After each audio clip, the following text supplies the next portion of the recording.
So on his agenda at 12:10, so a few moments from now, he will participate in a one-on-one bilateral meeting with Prime Minister of Singapore, Mr. Lee Hsien Loong, and that will extend to a working lunch with the Prime Minister of Singapore.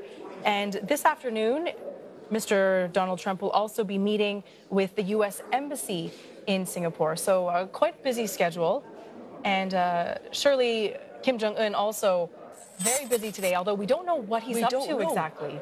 In fact, our correspondent Yun Sok was outside his hotel and didn't see much movement. So apparently he's having a lie-in. Now, our correspondent Simon Marks is just outside the Istana. Thank you for your patience, Simon. Let's bring you back into this. Now, we have an idea of the agenda from the North Korean perspective for this summit. And, you know, they say their top priority is establishing new DPRK-U.S. relations.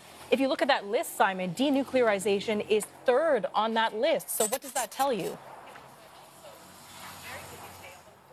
Yeah, and that's fascinating because, of course, the United States would want denuclearization to top the list. The establishment of ties between the United States and the DPRK would naturally follow on from denuclearization as opposed to being the dominant issue on the list. Now, it's perfectly possible that they will be able to find a way of talking about both of those things and perhaps issue some kind of statement at the end of the summit that tells us that they've managed to make some progress on both of those issues. As to what can be discussed between Donald Trump and the PM in the working meeting and then over lunch, I mean, you know, as you know, Singapore is viewed in Washington, D.C. As the quintessentially honest broker. There aren't many things that unite President Trump's administration with the administrations of all of his predecessors, but it is that idea.